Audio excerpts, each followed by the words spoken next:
Hola, bienvenidos al podcast de Jupi Digital. En Jupi Digital ayudamos a graduados y futuros egresados de ciencias exactas, ciencias económicas e ingenierías a convertirse en analistas de datos, logrando así mejores ingresos, mejor estilo de vida y poder trabajar desde donde quieran. Por eso hacemos este podcast, en el que hablamos de educación, estilo de vida digital, análisis de datos y futuro del trabajo. En este episodio vamos a estar con Ernesto Cambursano. Él es argentino, periodista, formó parte de la redacción del diario Clarín y su versión digital. Hoy es el fundador y CEO de Data Factory, su empresa que se dedica a generar datos e información para la industria de la información. Hablamos absolutamente de todo. Del análisis de datos, fútbol, periodismo, automatización con algoritmos, la fuerza que tiene la comunidad IT, las inteligencias artificiales, la importancia de un buen plan de negocios, el metaverso, los hologramas, realidad aumentada y hasta hicimos una apología de la ignorancia. Vamos con el episodio.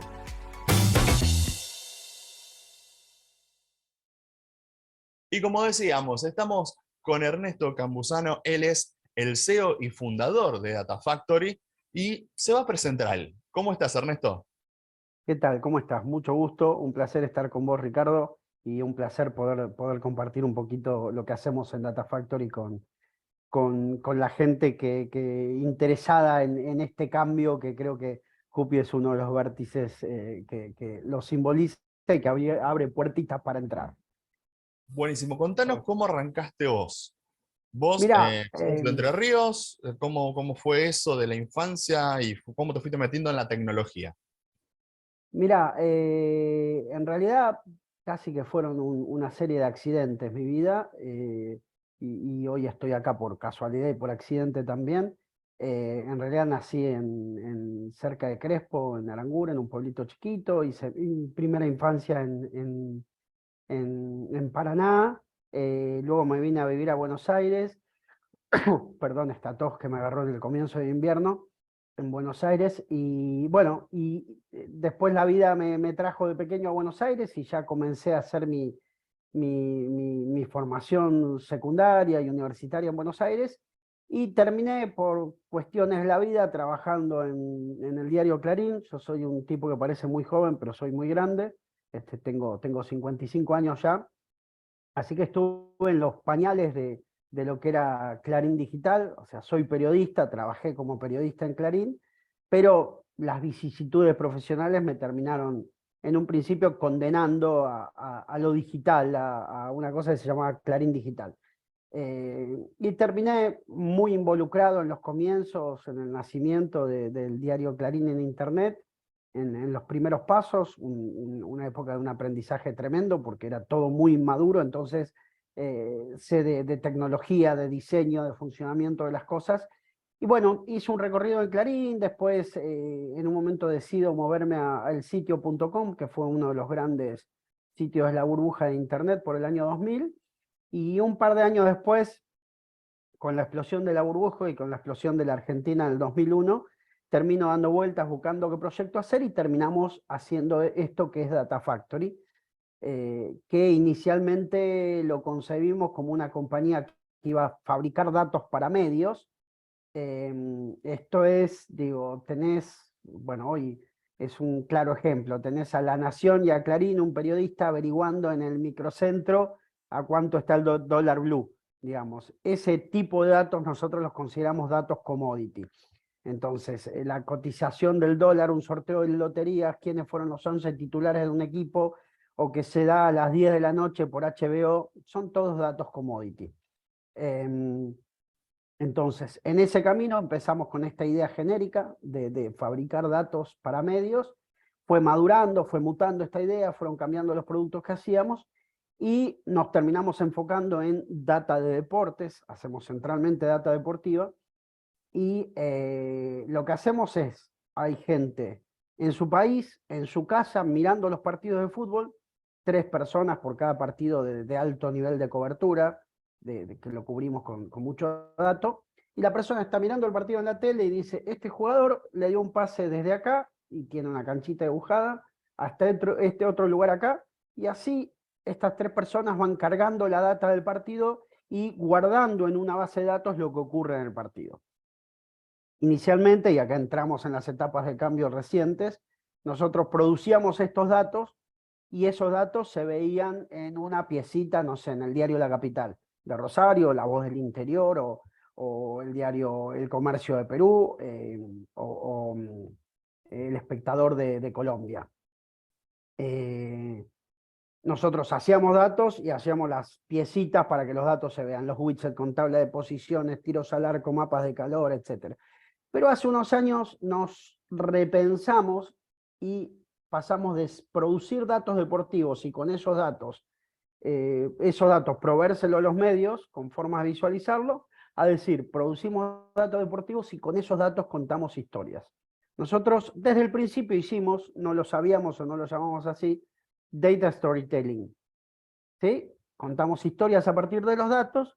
Nuestro salto, maduración conceptual nos llevó a desarrollar nuestro primer formato de historias, eran los widgets, las piecitas de diseño web para poner en los medios, para mostrar las cosas que les dije, pero hace un par de años comenzamos a hacer artículos periodísticos automáticos. O sea, hay un robot con un complejo número de algoritmos muy grande y muy complejo, que lo que hace es, si un partido terminó 0-0, tiene N formas de decirlo, combinado con la cantidad de amarillas que hubo en el partido, con quién era local, con cómo venían los equipos, etc. Y bueno, y hay toda una posibilidad de construir con una suerte de inteligencia artificial. Para mí es un nombre grandilocuente, inteligencia artificial, para todo lo que se hace hoy, pero con una suerte de inteligencia artificial hoy producimos cerca de 5.000 artículos periodísticos por semana relacionados con los partidos de fútbol que nosotros cubrimos. Así que Bien, hoy estamos un poco en ese camino, hacemos contenido en español, inglés y portugués, y creamos contenido basado en datos deportivos en distintos formatos. pero es impresionante. ¿Cuántos? 5.000 me decís. Es una Más o cosa. menos 5.000 artículos periodísticos por semana, sí. Sí, Bien, porque... yo en lo que quedé sorprendido, como argentino, la gente que sigue el podcast ya sabe que somos muy futboleros, lo llevamos de chiquitos a todos lados. No es porque ahora somos campeones del mundo, pero es una pasión que se lleva de chiquito acá, tu papá te lleva a la cancha y funciona de esa manera.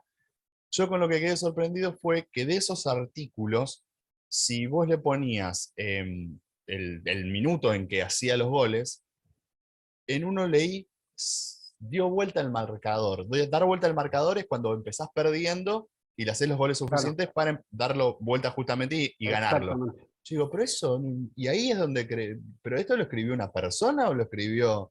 Y es impresionante porque hasta poniéndole los minutitos conseguís esto, porque ahora Sí, estamos todos con las IAs, ¿viste? Uy, como vos decís, para mí es grandilocuente. Pero lo que tiene el periodismo deportivo es que tiene eso de que tal vez, si bien todos los periodismos tienen lugares comunes, el periodismo deportivo está ceñido. O sea, uno lo carga a veces al futbolista que dice, habla con el cassette. El cassette para la sí, gente sí, muy sí. joven era como se grababa antes las entrevistas, que era una cinta, Sí, ¿no? sí, tal cual. Pero, es decir, se maneja con un léxico de 100 palabras y todas las devoluciones, las notas luego post partidos las hace iguales. Bueno, entonces Tal cual. uno se había acostumbrado a que las notas periodísticas de cómo había sido, no sé, el trayecto o el recorrido de un partido sean más o menos similares. Ustedes agarraron esto y dijeron, vamos a mecanizarlo, por así decirlo, vamos a ponerle inteligencia y Sí, vamos a que sea de esta manera. sí, sí, pero incluso yo creo que lo enriquecimos, ¿no? Porque, digo, vos me contabas un poco y yo googleaba lo que hacen en Jupi, y a mí me parecía como interesante la mirada que tienen, nos aportan, nos parecía súper interesante, pero nos parecía adicionalmente complementaria a nuestra mirada, porque esencialmente quienes miran los partidos, cargan los partidos y prácticamente el 95% de nuestra organización vienen del mismo lado que gente de contenido. Yo soy periodista, de hecho, cuando empezás a hablar con los periodistas de, che, necesito que trabajes con los algoritmos de la nota, y el periodista como que, por suerte ahora está remoto, pero si no se te va corriendo en una charla presencial, asustado y espantado. Pero en realidad nosotros con esta mecánica, digo, hace algunos años cambió el trabajo periodístico que pasó de periodistas que salían y hacían notas y hacían llamados y hacían entrevistas a algo más, algo muy fuerte de escritorio y googlear y escribir algo sobre un tema, ¿no? Ese es el trabajo más mecánico del periodista. Es el trabajo, de hecho, es el trabajo más reciente del periodista, porque antes no había ni fuente de datos ni tanto teléfono. El periodista salía a buscar la información y la volcaba en el medio, que precisamente cumplía el rol de intermediador entre la noticia, con lo que se producía y el que la quería enterarse de eso. Entonces, nosotros creemos que, digamos, venimos a enriquecer el periodismo, venimos a enriquecer la comunicación. Medios que publicaban notas de 20 o 30 partidos, hoy tienen notas de 200, 300 partidos, tienen más contenido, hoy no está el límite del papel, no está el límite del espacio. Entonces el medio, mientras más contenido tenga, mejor posición, a la gente quizás se queda más rato leyendo, etc. Pero adicionalmente en esto de generar volumen de contenido, que es lo que venimos a resolver para los medios, es como que yo soy hincha de River, yo soy voy a la cancha siempre y justo un episodio que nuestro algoritmo no contemplaba este sábado, bueno, lamentablemente falleció una persona y el partido se suspendió en la cancha de River. Pero básicamente cuando lees la nota del 95% de los partidos, yo siento que nuestra nota algorítmica está mejor que la que escriben los periodistas. ¿Por qué? Porque, por ejemplo, el periodista quizás dice el Millonario no pudo en su cancha con Vélez. Y la gente no busca Millonario y Vélez, Millonario en Google, busca River Plate o busca River. Entonces, hay cosas que tienen que ver con que las cosas sean menos literarias y más informativas. Digo, a mí me pasa como hincha leer notas y digo, che, pero ¿qué pasó en el partido? No te entiendo. Sé que escribís bien y que tenés lindas metáforas, pero no entiendo qué pasó en el partido. ¿Será Bueno, Millonarios de Colombia, tal vez? Entonces, de ahí empezás a dudar. ¿Qué Millonarios es? ponele, tal cual, tal cual, tal cual. Y se te enreda. Y ahí me parece que hay una cosa que, digo, entre el deseo literario de los periodistas y el ejercicio de la verba y demás, hacen que encima en estos tiempos donde la gente lee muy distinto que hace unos años, donde los jóvenes escanean más que leer o hacen estas lecturas diagonales o todas las hipótesis, estudios que hay ahora sobre el tema, es que nosotros lo que tratamos es, de alguna manera, que acá hay una historia, simplemente, es en un partido, tuvo un resultado, pasaron tales cosas centrales y quedó así el campeonato. Bueno, esa historia central es la historia que nosotros esperamos que el abuelo leyendo la nota, el hombre de mediana edad, el padre, mirando los widgets y el niño mirando un video, los tres les hayamos contado la misma historia, hayan recibido el mismo data storytelling en un formato distinto. Y yo creo que ahí hay un desafío que tiene que ver con que la comunicación tiene que estar más al servicio del que lee que al servicio del que escribe, o en función del que escribe.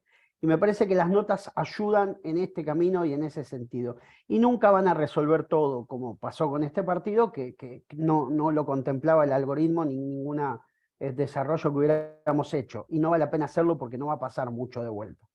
Pero creo que hay un aprendizaje interesante para hacer hay cosas, es muy fácil pensar cuando ves una caja en una fábrica que, che, ¿por qué no hay un robot que la mueve de acá para acá? Todos vimos un montón de películas de trabajo físico, trabajo manual, y nos imaginamos cómo automatizar líneas de producción, plantas, fábricas, etc. Ahora, el trabajo intelectual, que nos permite ahora mirar con más claridad la inteligencia artificial de moda, el ChatGPT, lo que se puede hacer, bueno, el trabajo intelectual nos cuesta un poco más pensarlo, ¿sí? Pero en realidad es bien simple.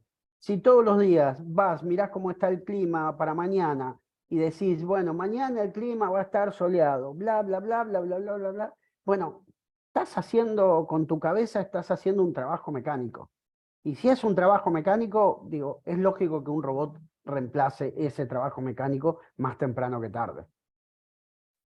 Bien, ese trabajo mecánico que ustedes están viendo de automatizar, ¿sentís que en cuánto tiempo con este avance, porque parece que como que en pandemia estuvieron incubando y post pandemia explotaron las IAs por todos lados y se están usando un montón y en áreas que no imaginábamos? ¿Cuánto tiempo le das vos a ese trabajo? Vamos a plantearlo como mecánico intelectual para que directamente lo hagan inteligencias artificiales con una supervisión mínima. ¿Qué fecha de Mira, vencimiento le pondrías vos? Mira, hay un gran punto que es este. Yo creo que estamos en un momento bisagra no de la humanidad, me parece eso grandilocuente, pero sí de las formas de trabajo modernas.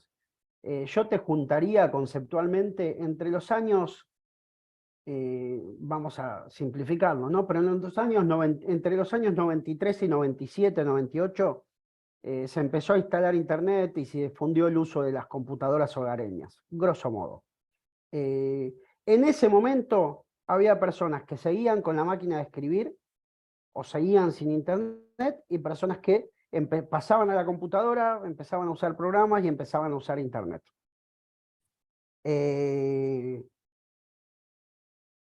Yo creo que hoy estamos en el punto parecido al comienzo de eso y todo el que no esté al día ya está atrasado. Para mí la fecha de vencimiento ya pasó.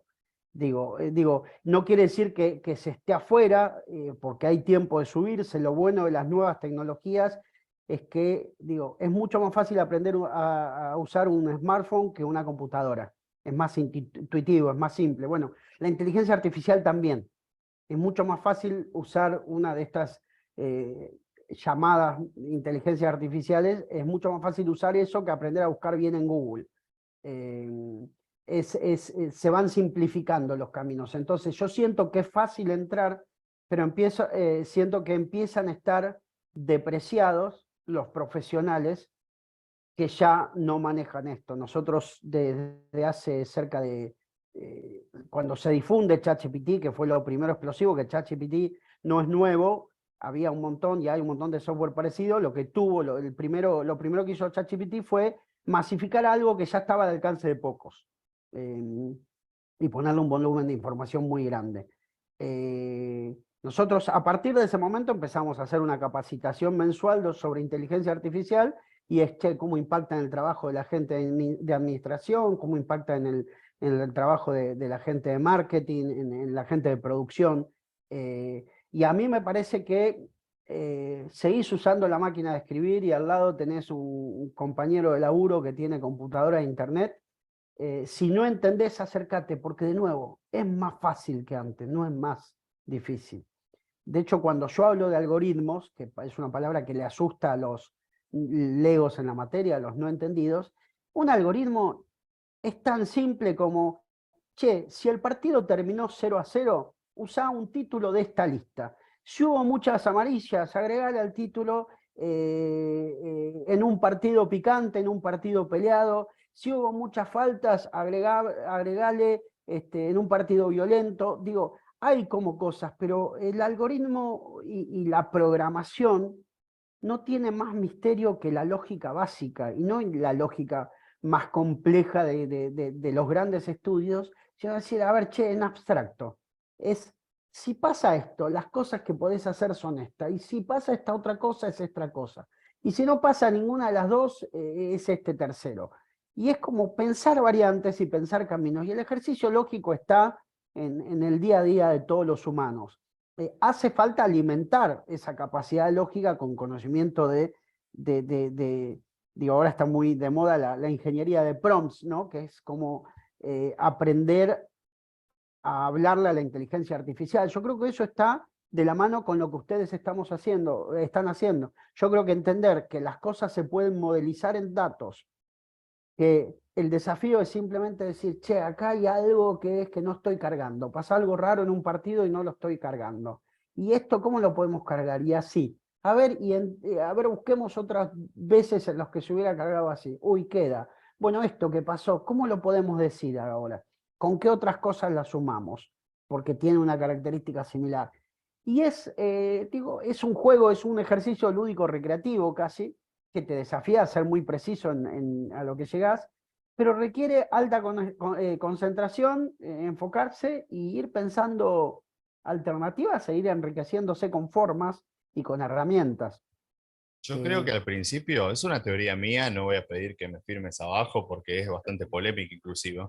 Yo creo que lo que tiene que ver con el mundo de la tecnología y de la información arrancó con ingenieros que empezaron a programar y que, como el 90 y pico por ciento de las actividades humanas, los gremios son muy cerrados. Los gremios son muy masónicos, muy cerrados.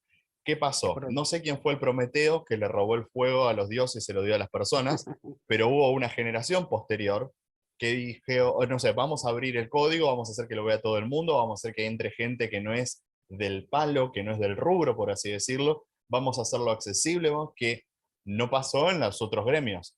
El gremio de los queseros, el gremio de los que hacen cerveza, el gremio de los que fabrican automóviles, con los secretos industriales, uno entiende, ¿no? Hay un desarrollo, hay un dinero puesto ahí, hay una inversión, pero cuando descubren algo se lo guardan bajo 7 llaves y no los ve nadie. Yo creo que tiene que ver con que en ese gremio entró gente, mucha gente, o gente muy influyente, que dijo, vamos a abrirlo, vamos a compartir esto para todos, y a partir de ahí, que se hizo tan accesible, lo que vemos acá generalmente, Ernesto, es que es muy, muy, muy común ver gente que se anima porque siente que hay un sistema como de comunidad y de soporte, que cuando uno quiere entrar a lo que es tecnología de la información, cuenta con una comunidad que le da soporte. Toca a Ernesto y Ernesto le contesta cuando puede, pero le contesta. Y que eso, el networking que se genera acá, no existe en otros gremios. Entonces uno siente que puede, como vos decías, se tienen que animar. Es mucho más fácil hoy que hace 20 años, que hace 10 años, que el año pasado inclusive. Tal cual, Entonces, tiene que ver tal con cual. eso. No sé si vamos por ahí, No, pero no, tiene que ver con que no, se abrió. no, vamos perfectamente, porque mira, nosotros, entre gente que colabora y con las que tenemos algunas interacciones, somos cerca de 200 personas vinculadas a Data Factory. Y de esas 200 personas yo conozco personalmente a 20, 30, 40, ponele. Un 10, un Eh, 20%. sí, muchos ingenieros y etcétera, digo, pero hay ingenieros trabajando con nosotros en Barranquilla, en el norte de Colombia. No, no creo que lo vea en mi vida este muchacho, excepto que hagamos alguna reunión en Bogotá y le digamos que él se acerque desde Barranquilla. Pero ingenieros trabajando en Nicaragua, periodistas trabajando en Porto Alegre o en el nordeste de Brasil. Así tenemos gente distribuida en 30 países distintos. Hoy, digamos, nosotros por las características de los que hacemos, nacimos remoto, nos obligó un poco el hecho de que la gente tenía que sobre todo 15, 20 años atrás, para ver un partido de fútbol tenías que vivir en la ciudad donde se daba el partido o en el país que se daba el partido, así que tenemos gente en cada país de Latinoamérica, digo, Bolivia, Paraguay, Ecuador, Chile, Costa Rica, Panamá. Ahí tenemos gente que son en general productores, periodistas deportivos, que están mirando el partido y cargando la información en nuestro sistema. Y hay una lógica muy fuerte, digo, muy fácil trabajar en una oficina en un punto, ¿no? Porque tomás el café, charlas, interactúas, haces naturalmente networking. Ahora, nosotros estamos con el desafío permanente de recrear los espacios reales en espacios virtuales y inevitablemente lo que hacemos nace abierto. Si lo que hacemos no, digo, la tecnología y todo lo relacionado con la tecnología es algo se habla mucho de código abierto, digamos, y hay toda una rama del software que es de código abierto, pero en general es como una gran tendencia a compartir, a enseñar, a recibir ayuda y a ofrecer ayuda. Para nosotros son como principios básicos de la compañía, pero creo que son cosas naturales de la tecnología, ¿no? Realmente yo no sé programar, no entiendo de programación, entiendo de inteligencia artificial, entiendo de datos y puedo liderar proyectos de tecnología, pero no sé programar. Pero yo tuve como una experiencia con la tecnología fuerte inicial, que fue cuando quedó a cargo de la edición del diario Clarín, que se hacía a la noche, que era pasar las notas del papel a lo digital. Y un día a 2 de la mañana tenía que apretar un botoncito en una computadora que me armaba todo el diario y reemplazaba el diario un día por el del otro día, y apreté el botoncito y no andaba.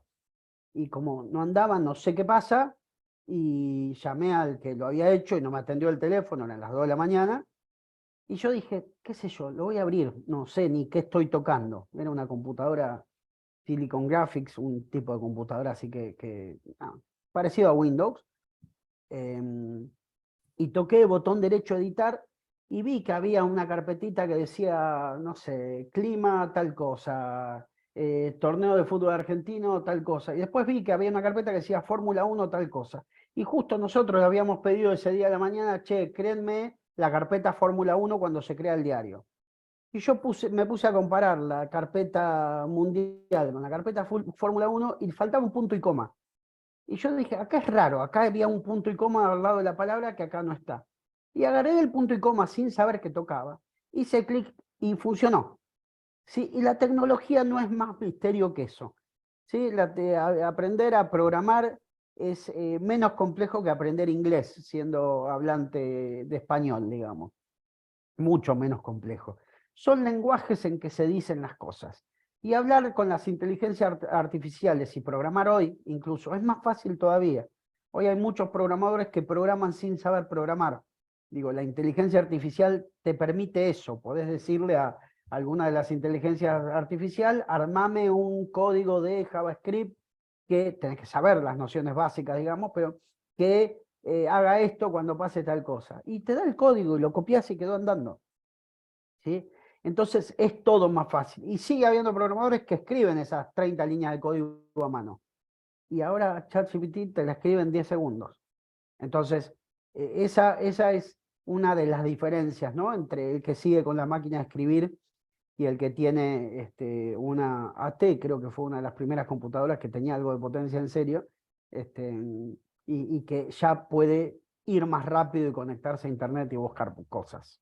Sí, porque la Olivetti, que fue un modelo histórico que se vendió acá en Argentina, la famosa máquina de escribir Olivetti, sigue funcionando, pero tenés esa velocidad que te va relegando y te va dejando atrás.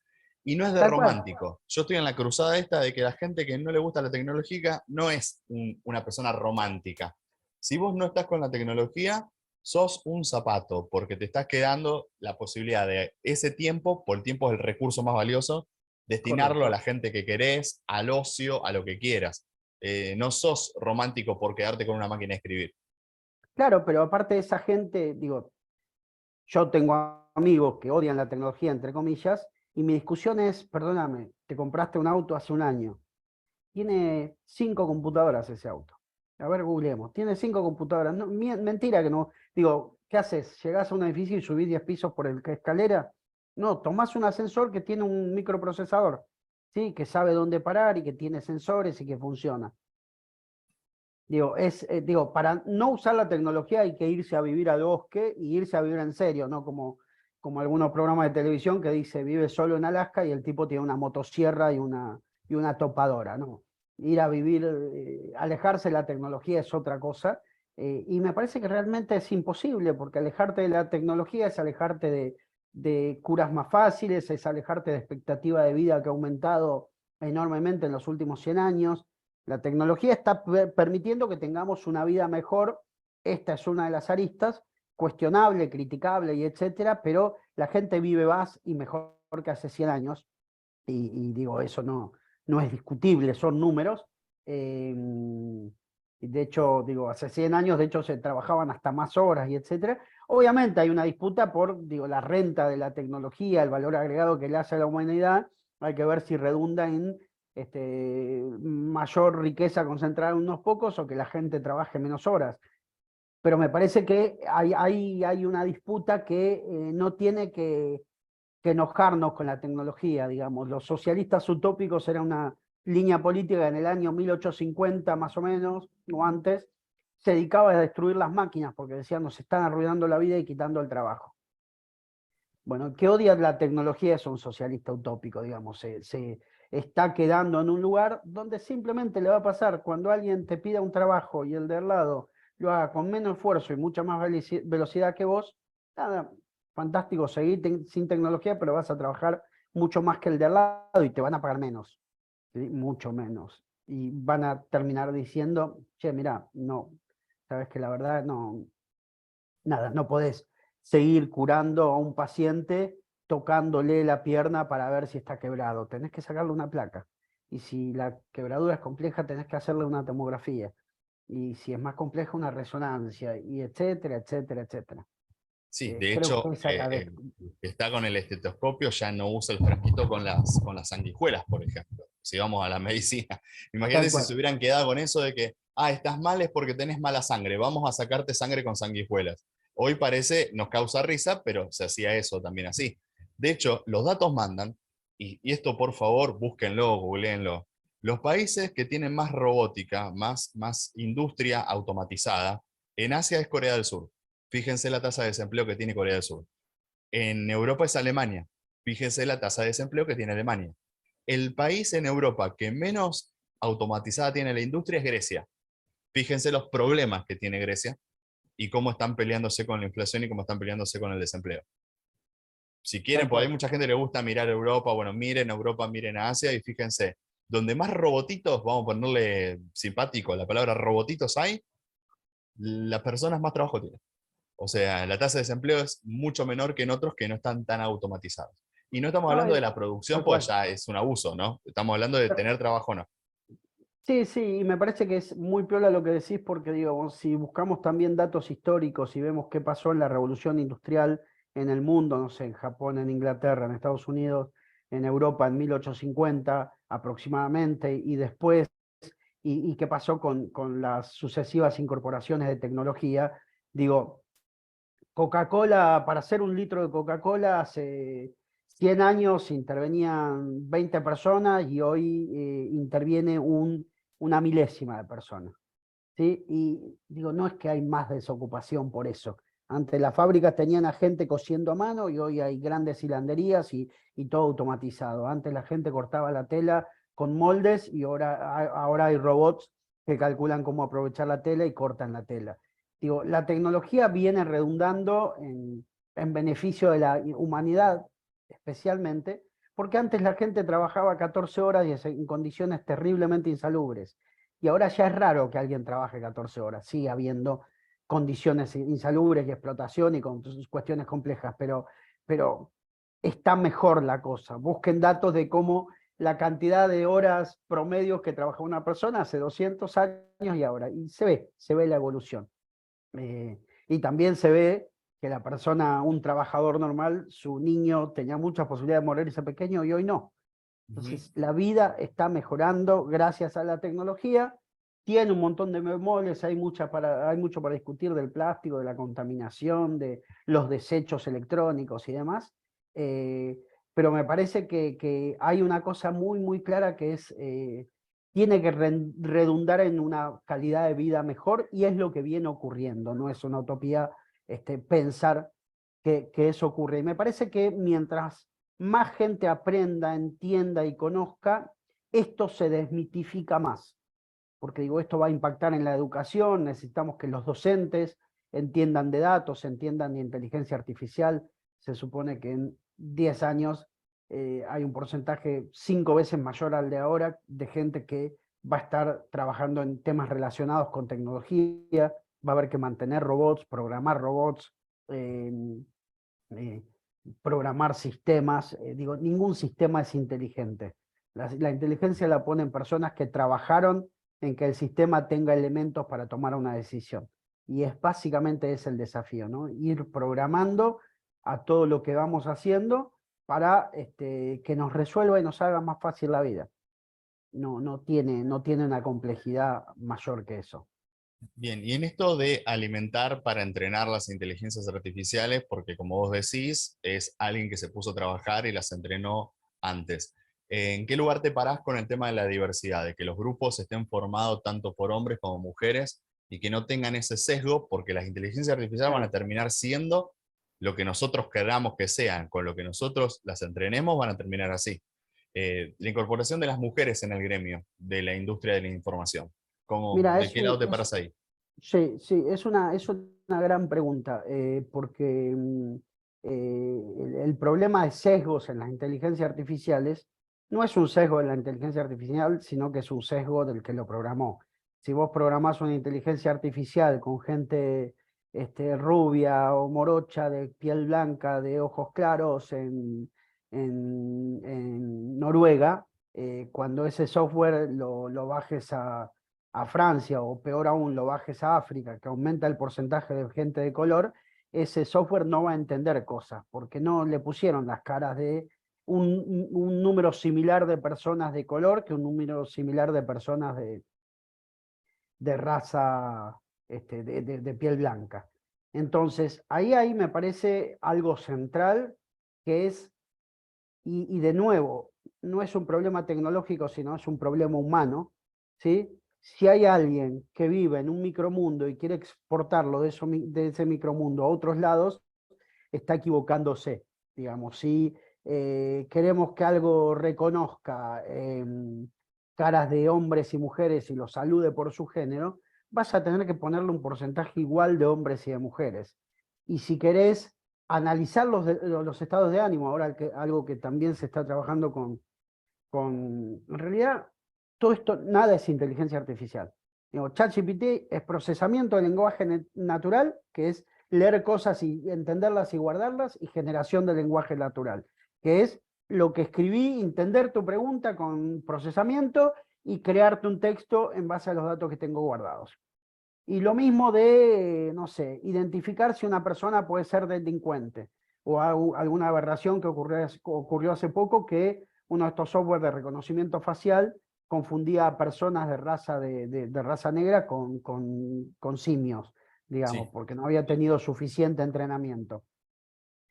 Entonces, la verdad que, Dios, por suerte Argentina, no por suerte, Argentina, porque se dio así, por vicisitudes complejas de la historia, tiene muy poca gente de color, sí tiene gente con rasgos andinos, mapuches, sobre todo en el norte y en el sur del país, y me parece que lo que hay que entender es que el abordaje de cualquier cuestión que tenga peligro de sesgos tiene que ser abordado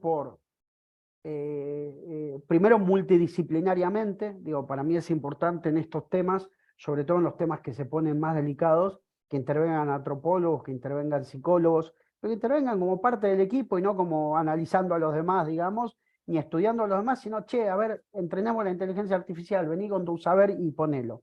Y es central para mí en eso, que intervengan hombres, que intervengan mujeres, que intervengan las personas que no se sienten identificadas con ninguno de los géneros. Este, la verdad que me parece un problema, y me parece un problema básicamente de entrenamiento de las inteligencias artificiales. Si vos querés que una inteligencia artificial te detecte la cara de una persona cuando agarró un producto en el supermercado a ver si estaba satisfecha o insatisfecha al tomar la lata de tomate del estante, por el precio, por la marca, por los contenidos, por los sellos, lo que sea, vos no vas a poder entrenar esa inteligencia artificial con hombres analizando los estados de ánimo. Tampoco solo con mujeres. Y hay un porcentaje de personas que son transgénero o que no se identifican con su género de nacimiento, que también necesitas contemplarlo. A mí me parece que hace falta, es imprescindible ser muy abierto en eso. Y en eso digo, la verdad que nosotros, por suerte, abordamos cosas menos complejas, pero también hemos tenido nuestros problemas cuando arrancamos con los datos y cuando arrancamos con nuestras notas de fútbol. Todo hablaba de el jugador tal. Y cuando Porque empezamos era a el aplicar en jugador, las no había notas de fútbol fútbol femenino, femenino, claro. claro, cuando Exacto. empezó a andar a masificarse el fútbol femenino, que es muy reciente, empezó a patinar nuestro algoritmo. Y si hubiera habido, de hecho se incorporó luego una mujer al equipo, tampoco eran tantos programas, en realidad había una mujer y dos hombres haciéndolo, incorporamos una persona más y como que balanceamos y dijimos, che, miren, con la cabeza lo más abierta posible. Es como, en realidad cuando se pensó eso mal, también se pensó mal para fútbol, para básquet, ponerle, cuando quisimos pasar el algoritmo a otro deporte. Entonces, tiene ahí sus complejidades, pero a mí me parece central que cuando se hacen cosas destinadas a la gente y al consumo de la gente, hay que tener en cuenta la diversidad de género, me parece como la principal, pero también la diversidad etaria es central, la diversidad de razas y religiones, inclusive, me parece también central. Y por un lado no hay que preguntar de quién es cada uno, pero en algún momento tenés que preguntarlo para decir, che, bueno, no hay nadie de Centroamérica en nuestro equipo. Te voy a dar un ejemplo como muy simple. En este equipo pongamos un centroamericano, porque el centroamericano tiene otra cultura y consume distinto. Sí, claramente, porque uno habla, como decíamos, acá somos recontra futboleros, pero en Centroamérica se juega mucho al béisbol y hay Tal cual. mucha gente te diría que de México para abajo, sacando, bueno, Venezuela y Colombia, que no saben ni cómo se juega el béisbol, porque Tal cual. nunca lo ves en las películas, ves que siempre le pegan, la sacan de la cancha y salen todos festejando, pero nunca entendés lo que es lo que hizo o lo que es dar una vuelta o lo que nada. Entonces, Tal es importante que los equipos sean entonces lo más diverso que es posible. Contanos, por favor, Ernesto, si te acordás de alguna, pues hasta ahora contamos todo lo lindo, hablamos de Data Factory, pero cual. contanos algún tropiezo, más allá de que el algoritmo que habían armado y la base de datos no incluía jugadoras, pero Claro. eso es cómico. Con qué chocaron al momento de decir? Porque vos me hablaste de que Data Factory arranca en un momento de transición de lo analógico, diario papel, a lo digital y está ofreciéndole un servicio para esto. Yo después te voy a contar una que nos pasó acá en Argentina más o menos en esa época Bien. para que también puedas ver que no estamos tan mal en esta zona donde yo estoy. ¿Qué fue en Data Factory entonces? ¿Algún tropiezo, alguna anécdota, te acuerdes de para ofrecer el producto que vos sabés que está bueno, pero la gente a lo mejor no estaba convencida de lo que era? Mira, a ver, en algunos, digo, hay algo que nos ha pasado que es, y que tiene que ver un poco con algo que creo que hablamos antes de arrancar la entrevista, que es el tema de el porteño centrismo, ¿no? Que hay en Argentina, y de alguna manera incluso el argentino centrismo que tenemos los argentinos con respecto a toda Latinoamérica, por lo menos toda Sudamérica, sacando Brasil. Y hay alguna cosa que tropezamos fuerte en su momento con creer que creer que haciendo la Liga Argentina, el fútbol de primera división y la Liga Española, y obvio Champions, Libertadores, etcétera, nosotros ya teníamos un producto.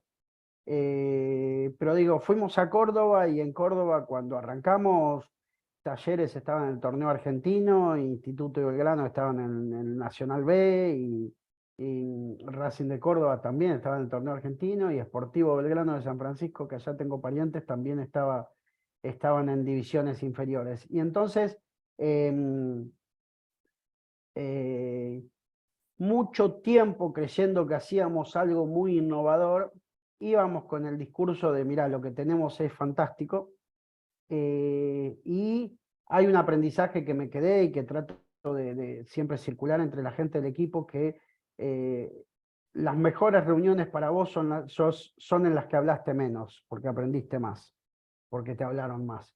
Y muchas veces pequé de querer explicar lo bueno que era lo que hacíamos, y en nuestro equipo hacíamos lo mismo, por encima de escuchar qué necesita la otra persona. Y eso es un problema muy típico de sistemas, ¿no? Y de analistas de datos, de, de creer que sabes. Y la verdad que me parece que es lo mejor que te puede pasar es ser un ignorante siempre, porque te obliga a estar aprendiendo siempre. Y con los datos en particular, hay algo en lo que hemos invertido mucho esfuerzo y mucho tiempo, muchas veces, que es en tener los datos muy precisos. Y los datos son una cosa viva, van cambiando, son en un punto, vos tratás de la vida modelizarla y ponerla en un Excel, ¿no? En columnitas con esto es tal cosa y esto es tal otra. Y es mucho más complejo. Y el desafío de estar modelizando la vida va a ser un desafío que no se va a terminar nunca. Y siempre va a estar mal. Y si crees que lo que hiciste está fantástico, te estás equivocando, digamos. Puedes haber hecho un gran trabajo, lograr un gran resultado, pero enseguida tenés que pensar cuál es el próximo paso. Y después otra cosa importante, que es muy de estos tiempos también, es apostar a proyectos muy largos. Digo, y el mundo está pasando demasiado rápido. Y en un momento estuvimos desarrollando una plataforma un año, y cuando y queríamos esto dentro de un año, bla, bla, bla, y cuando terminamos la plataforma o estamos cerca de terminarla, decidimos vender el negocio y cerrar la plataforma. No la necesitábamos más la plataforma, no servía más para nada. A mí me parece que me parece central este concepto de que se habla mucho en tecnología de mínimo producto viable. Hay que pensar en 2, 3 meses. Está bien pensar a varios años, hay que pensar a varios años, está muy bien, es central, pero el pensamiento a varios años es estratégico y hay que pensar a corto plazo. Creo que el máximo es 3 meses, no creo en los proyectos más largos. En 3 meses dame algo que me sirva y que ya le sirva a alguien y ya le agregue valor a alguien. Y no es por Eh, entrar en el vértigo que tenemos todos, es porque la realidad te manda eso también. No es que uno se pone exitista y las quiere cosas para ayer, pero más de ese tiempo a vos, tu experiencia te marca de que estás tirando recursos. Como dijiste, estuve un año desarrollando una plataforma y después lo vendimos y no hacía falta la plataforma. ¿Cuántos Tal cual. tiempos son? Claro, horas hombre, cuánto tiempo, cuántos recursos hay. Y en realidad, mira, yo creo mucho en las metodologías ágiles que hablan de evaluar diariamente lo que estás haciendo, porque el mundo está cambiando diariamente. Entonces, no puedes estar reevaluando todo el tiempo, pero tampoco podés estar creyendo que lo que escribiste hoy dentro de 6 meses sigue siendo válido, porque aprendiste en el camino, porque sabes más. Y los aprendizajes colectivos hablan, digo, hay que saber pensar colectivamente, hay que ser más, un poco es lo que decías hace un rato, ¿no? De enseñar, de escuchar, de aprender lo que hace esta comunidad. Bueno, en realidad los proyectos deberían o tienden, o lo mejor es que tengan esa misma dinámica, que es todo el tiempo escuchando al cliente, aprendiendo del cliente. El cliente no es el que paga o el que pone plata, el cliente es aquel para el que estás haciendo algo, aquel que esperás que le sirva lo que estás haciendo. Y a ese tenés que escucharlo siempre. Y la mejor forma de escucharlo es empezar a darle servicio. Y la mejor forma de darle servicio lo más rápido posible es hacer lo más chiquito posible que ya les sirva.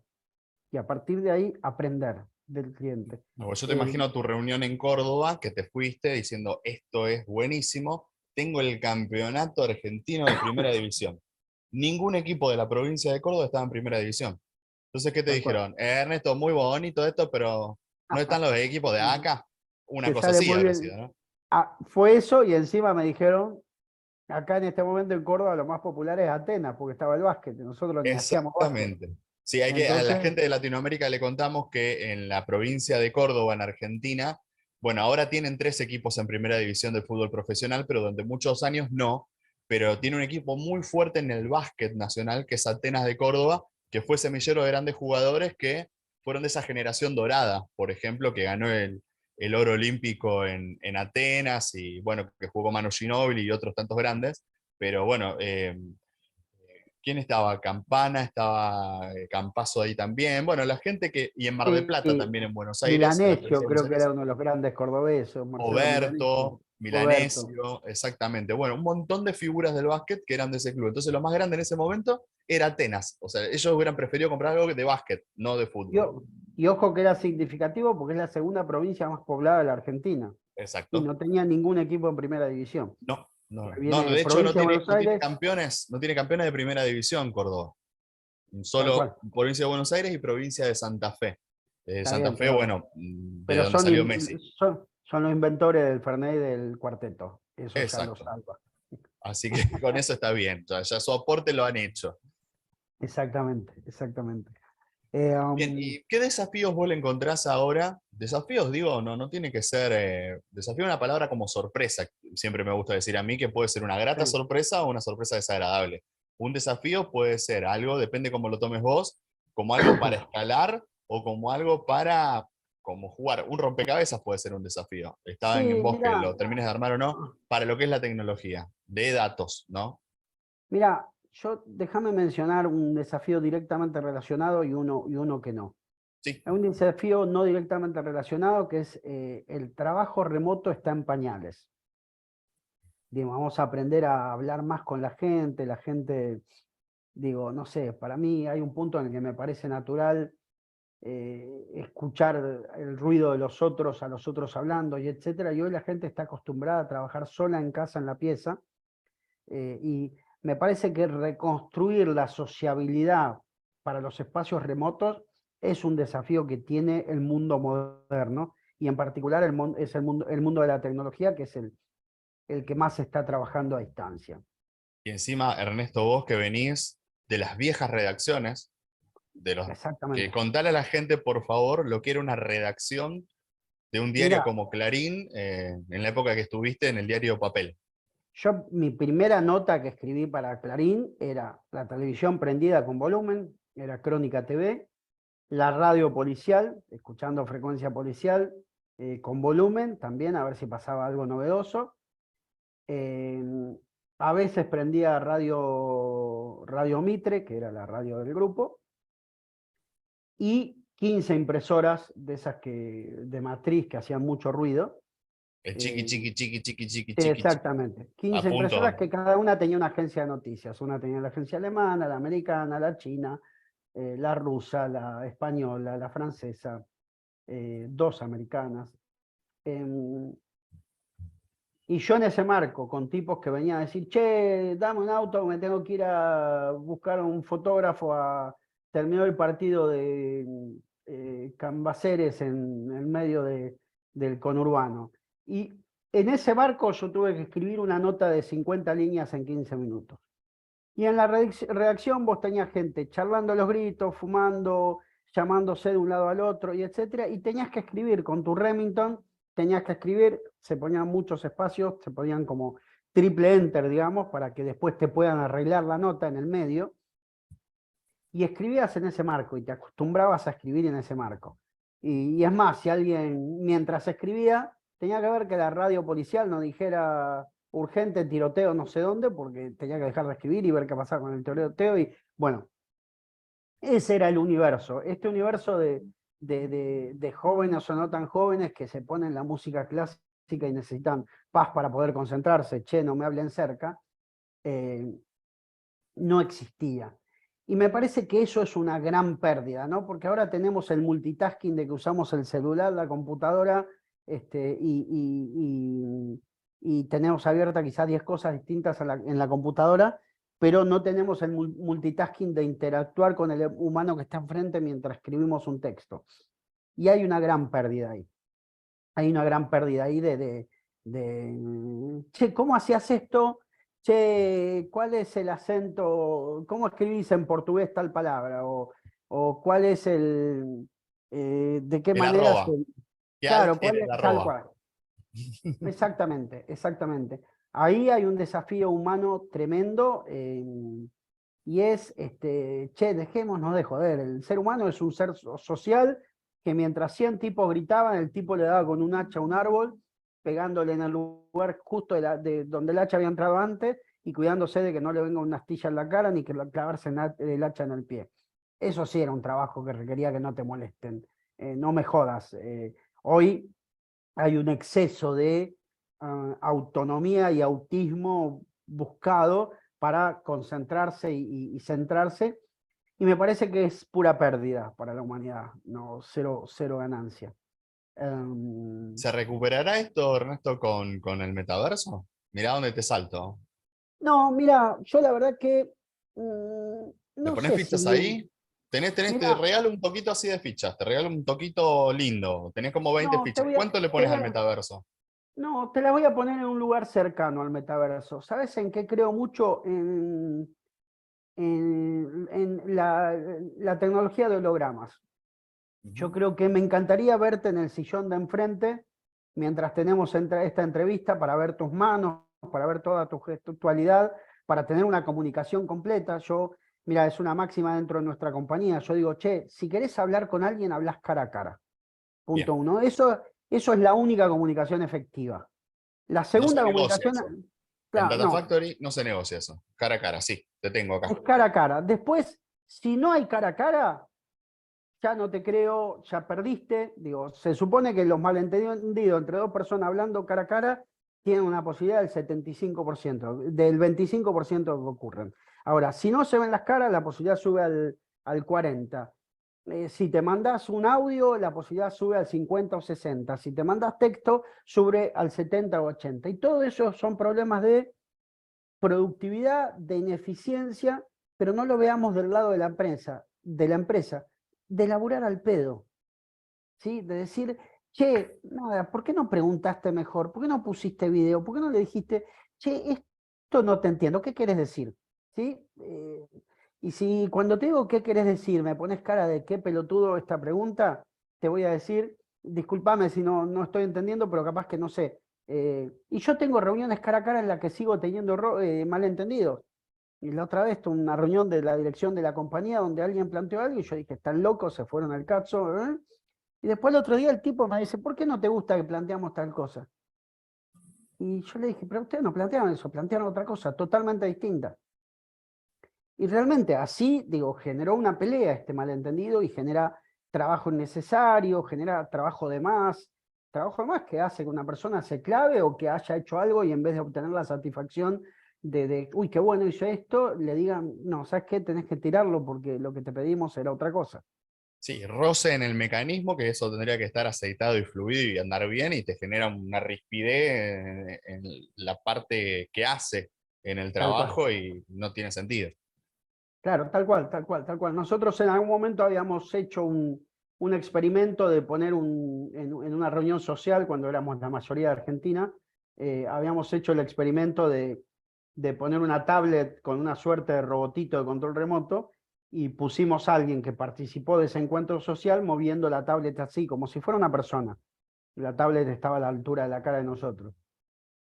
Y nada, fue complejo, no sirvió del todo, el audio no era bueno, la tecnología no era buena, pero hoy están más cerca las posibilidades Yo no creo tanto digo, me parece que la realidad virtual y el metaverso se potencian mucho cuando se mezclen con la realidad. Y me parece a mí me parece que no, se va a hablar dentro de muchos años como una experiencia significativa lo que ocurrió con Pokémon Go, Ujú. que me parece que era como, digo, era realidad y era metaverso. Entonces, digo, en realidad si vos con alguna forma de inmersión te podés transportar a otro lado, y es fantástico, pero también transportar a otro lado es que se transporten cosas a vos. Vamos Entonces, a hacer recordar a la una... gente, era una aplicación que vos bajabas y podías capturar a los famosos Pokémones con Pokébolas en la calle, en lugares reales. Así habrán atropellado a alguno también, me imagino, porque estaba Tal cual. pendiente de capturar a su Pokémon y no mirabas el entorno, pero vos salías, obligabas a los chicos que estaban encerrados con sus celulares o sus tablets jugándose en el sillón de casa a salir y los Pokémones estaban en la plaza, estaban en la escuela, estaban en el patio, no estaban adentro de lugares físicos, sino Claro, que vos ibas los obligaban a caminando por la salir. calle y había un Pokémon escondido en una esquina, atrás de un tacho de Exacto. basura, tal cual. Y era como lo habían hecho con coordenadas espaciales y era real, o sea, no era real, digamos, pero Ujú. cualquiera que tenía la aplicación veía escondido en la esquina a ese Pokémon y si estaba cerca lo podía ir a buscar.